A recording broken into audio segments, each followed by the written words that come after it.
ওনার বক্তব্য অনুযায়ী যদি দেশ না চালাই তাহলে আমরা মনে করব উনি মিথ্যা কথা দিয়ে উনি কামাই রুজি করিয়া যে ভালো খাইতে পারি, ভালো চলতে পারি, এটাই তার কাছে প্রত্যাশা। আর যদি ফ্যামিলি কার্ড না পাই তাহলে মনে করো এটা মিথ্যা প্রচার হয়েছে। যে কালকে যে সুস্থ ভোট হয়েছে, এটা কিরকম হয়েছে এটা তো দেশবাসী বিভিন্ন দেশে সারা বিশ্বের মানুষে দেখছে। কেন্দ্রে ফুটবল খেলাইছে, ক্রিকেট খেলাইছে, তারপরে প্রধান উপদেষ্টা করেছে ঈদ উৎসব, ঠিক আছে, ঈদ উৎসব হয়েছে, ঈদের উৎসব পালন করছে মানুষ। তাই আমি মনে করি যদি এটা যদি ঈদ উৎসব হয়ে যায় তাহলে ভোট দিছে কখন। আসলে বলতে কি, কালকে আমি ভোট কেন্দ্রে যাইনি, কেন আমি একটা দলকে পছন্দ করি, ওই দলের নির্বাচনে আসে না। কোন দল? আওয়ামী লীগ, বাংলাদেশ আওয়ামী লীগ করি আমি, ঠিক আছে, যার জন্য আমি ভোট কেন্দ্রে যাইনি, ঠিক আছে, আমি ভোট কেন্দ্রে যাই না, ভোটও দিইনি, সত্যি কথা যেটা আমি বলে দিলাম। এই বর্তমানে যিনি প্রধানমন্ত্রী হয়ে আসবেন তিনি আমাদের দুঃখ সুখ ভালো মন্দ মিলিয়ে কাজ করবেন, এটি আমরা তার কাছে প্রত্যাশা করি।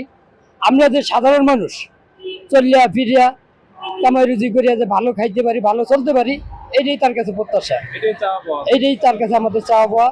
আমাদের আর সে আমাদেরকে বাজার করে দিব কিংবা চাল কিনে দিব আমরা ওইটাই আশা করি, আমরা কর্ম করি এখন, তবে আমরা শান্তি চাই, শান্তি জিনিসটা চাই।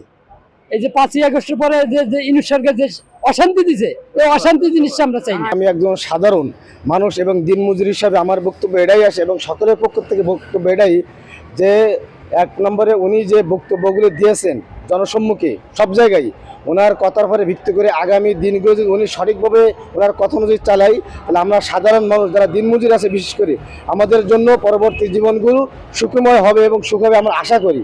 আর ওনার বক্তব্য অনুযায়ী যদি দেশ না চালাই তাহলে আমরা মনে করব উনি মিথ্যা কথা দিয়ে উনি দেশটার সামনের দিকে আগাতে যাওয়ার জন্য চেষ্টা করছে। এটা হলো আমাদের সাধারণ মানুষের বক্তব্য।